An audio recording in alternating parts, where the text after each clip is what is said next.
Bonjour, nouveau défi, 3 minutes pour vous parler de la mission d'inspection. Sachant que la mission d'inspection est une obligation légale, le CSE doit en faire au moins 4 dans l'année.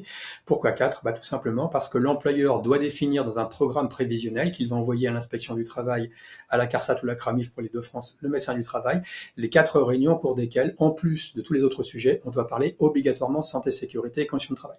Donc pour éviter de se regarder dans le blanc des yeux et de ne rien avoir à se dire, eh bien le CSE, à travers ses missions d'inspection, ou qu'il a confiées à la commission, va pouvoir alimenter la discussion en la matière. Donc ces discussions vont porter en général sur des risques que va soulever le CSE. Donc il a dans ce cadre-là la possibilité d'examiner les postes de travail, même si ce jour-là il n'y a pas de personne sur le poste de travail, les locaux de travail, les produits et les substances, l'organisation du travail et les rythmes, et il peut bien sûr faire part à l'employeur de propositions de prévention, notamment que lorsque le CSE va tracer des risques, ça oblige l'employeur à écouter le CSE et notamment à combattre ces risques au moyen éventuellement des mesures que le CSE va lui proposer de mettre en place, sachant que si jamais il ne le fait pas, ce qui lui pend au nez potentiellement, c'est la reconnaissance de droit de la faute inexcusable, puisque le Code du travail stipule que dès que le CSE va soulever un risque, si jamais ce risque devait se matérialiser en accident du travail ou en maladie professionnelle, ce serait de droit la reconnaissance de la faute inexcusable. Donc voir ma vidéo à ce sujet. Les membres du CSE disposent d'une liberté de circulation, donc ils peuvent circuler librement dans toute l'entreprise, même si ce jour-là, il n'y a personne sur les postes de travail, ils peuvent aller voir ces postes de travail. On ne peut pas les empêcher de circuler, ils ont le droit de gêner les salariés, mais pas de manière importante. Un manager ne pourrait pas prendre le prétexte d'une gêne pour dire tu t'en vas.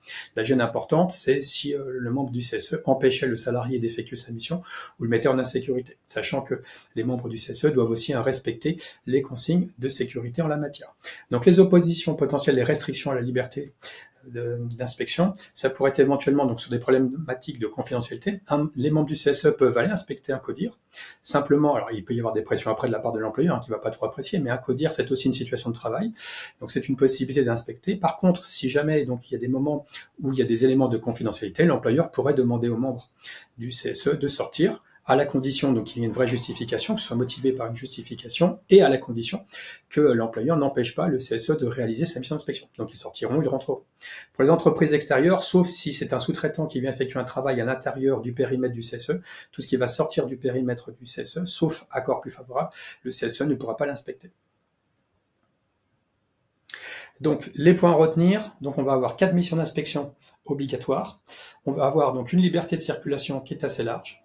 On va avoir la possibilité pour l'employeur, dans certains cas, de s'y opposer, à la condition de ne pas gêner l'inspection et de ne pas entraver l'inspection des membres du CSE.